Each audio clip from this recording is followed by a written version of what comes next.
If John the Baptist shows up at church, I mean, you asked the question. Would he let Nicole date not John the Baptist? Well, if John the Baptist shows up at church, there's a lot of people who would ask people who there'd be people who looking down on him because how dare you come here looking like that? And the thing is that John the Baptist, the hypothetical John the Baptist, the proverbial John the Baptist, they may not know what they're supposed to look like in church. It might be their first time there. They may not know how they're supposed to act in that situation. That's where we need to give grace, but it's concerning to think about how many people would not allow John the Baptist in their church. Or John the Baptist, there's several churches I could probably take you to that I don't know that Jesus is welcome to a lot of times. Yeah. But I mean, we are a very, very, I hate to say select, and we need to be careful because if somebody comes in with long hair, that's all right. He's got a heart that needs to be saved, or either he may know the Lord already. Yeah. One of the best stories I ever had was I was going to a men's breakfast, and I don't know if I've shared this with you or not, but I was going to a men's breakfast many years ago. I don't even think Daniel was like maybe 1 year old, so I was 28. And I pulled up at the stoplight and looked over beside me, and there was this man sitting in an old beat-up truck with tattoos. I mean, and when I looked over, I always like to look just to see, because a lot of times I may know him, man. Well, I looked and made eye contact with him, and I was like, oh, no, this man, he looked like a hell's angel. He's going to kill me. Yeah. And I remember thinking, oh, goodness gracious. And I went on and got around him.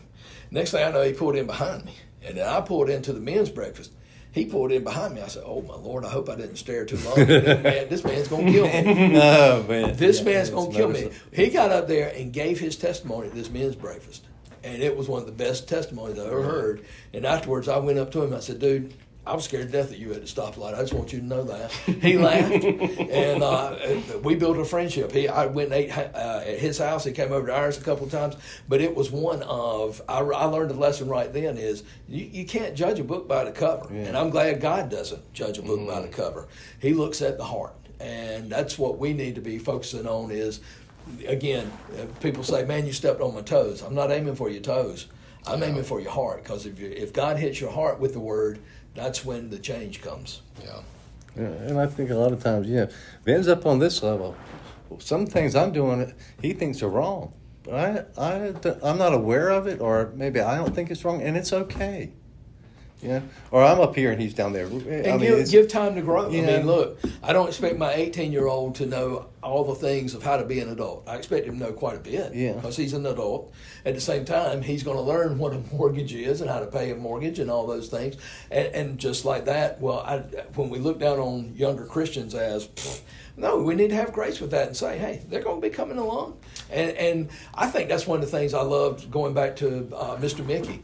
He saw potential in people. And because he saw potential in me, but long before I saw potential in myself. And I love that about people. When you can look and see, no, there's something there. He may not be perfect, and he got a long way to go. But man, God can use that guy. Well, and this is something that, and again, I'm not trying to flatter you on the show by any means like that. And I know how you feel about compliments and stuff, but that's something, even before this show, you and I have had a lot of phone calls and little conversations and tough times that I've had and stuff where I've had to just tell you the flat out truth of what was going on with some stuff. And I never felt any type of condemnation from you at all. There was one time that I remember telling you the story. I remember you going, ooh, because I could tell you knew, oh, this ain't going to end well. I can tell this ain't going to end. I know how the rest of the story's going to go. Yeah. And I hope I do that more often than not, because, like I said, I don't want to be somebody that's so judgy and you don't feel like you can talk to somebody. But here's the thing, and it still goes on. I can still see occasionally. I can read your face. I can still see occasionally, he didn't agree with that one. I love to go back and watch the video of the show, and I can kind of watch from your reactions, like, oh, no, I missed that one. Clearly has some work on that one.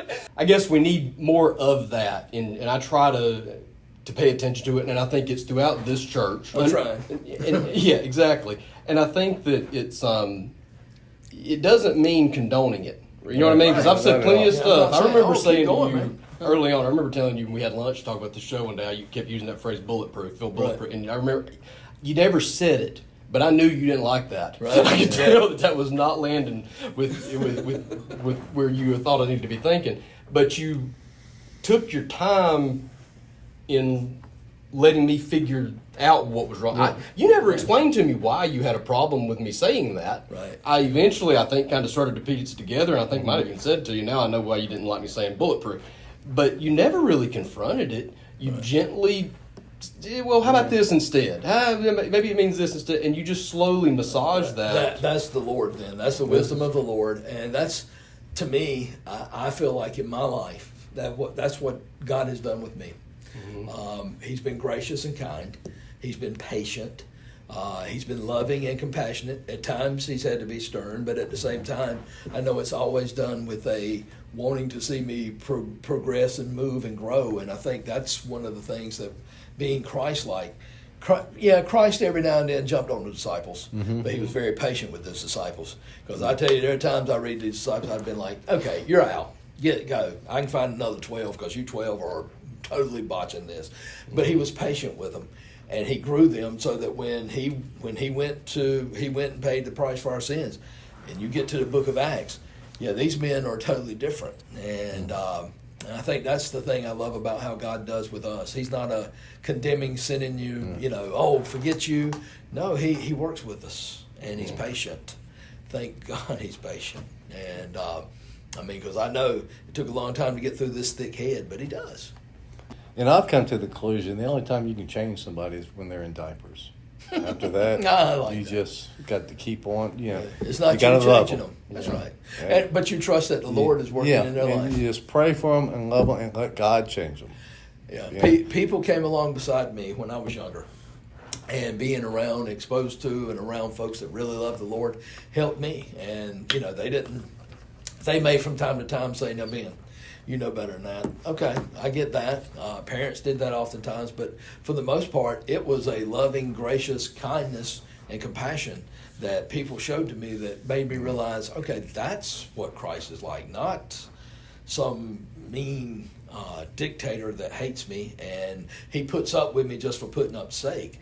No, he wants to see me grow. He wants to see me succeed. He wants to see me become more like Christ and like him. And so knowing that he's patient and kind, all right, now let's do that with others. Because look, I can tell you, there are going to be times you deal with people that you're going to be kind of like the Pharisees and the Sadducees and the Sanhedrins. Man, these are idiots. but you also know that, hey, that's where I was, or I can see why they're like that. But at the same time, God can grow them.